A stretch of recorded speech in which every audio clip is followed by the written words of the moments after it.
We begin with Category 5 Hurricane Melissa approaching Jamaica. CBS News correspondent Jason Allen is in the capital city of Kingston on the island's southeastern coast.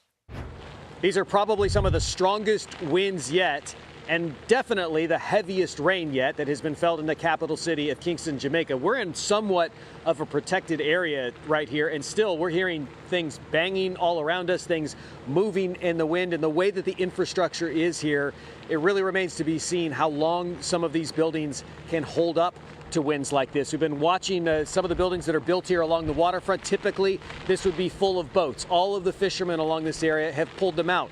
There's not a lot of places to take those boats. In some places, they're just, in fact, there's some right here. They're just sitting on the edge of the shoreline, tied up, and they're hoping that storm surge and tide and waves don't get this high.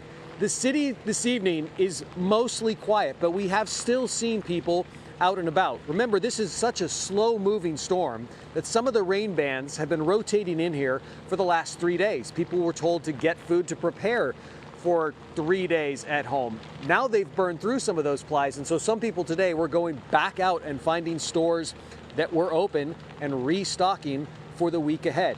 Conditions are only expected to get worse here as the night goes on, especially as this storm rotates closer to the coast. The wind kind of shifts out of the south. That's when we expect the heaviest rain to hit those mountains that are around Jamaica. There is a very, very big concern with rainfall predicted of a foot, 2 feet, maybe more. How well those gullies and those culverts are going to handle the rainfall that comes out of those mountains. It's going to be a long night for people in Kingston and across the rest of Jamaica.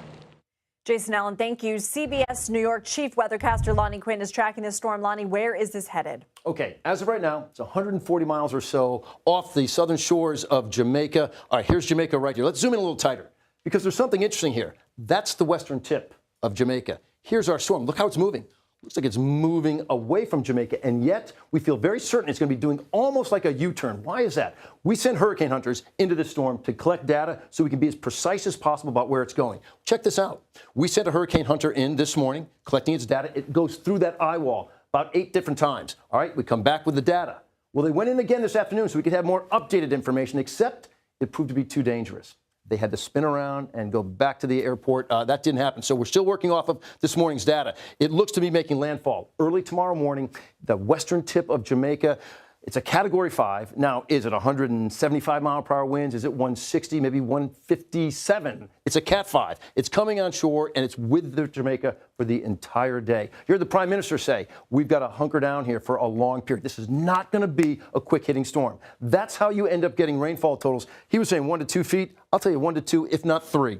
Okay, some folks could even see more than that. A lot of storm surge as well, 9 to 13 feet. And on top of all that, all the rain that is falling in that mountainous areas has to flow down the mountains towards the shoreline and communities. And it could just be a devastating situation. This will be the strongest storm, I believe, to ever hit Jamaica. Cuba is up next. The eastern tip of Cuba as probably a Cat 3, and then it's into the Bahamas and the Turks and Caicos, probably is a Cat 2. But right now, the here and the now, it's all, Lindsay, about Jamaica. Okay, Lonnie Quinn, we appreciate you. Thank you.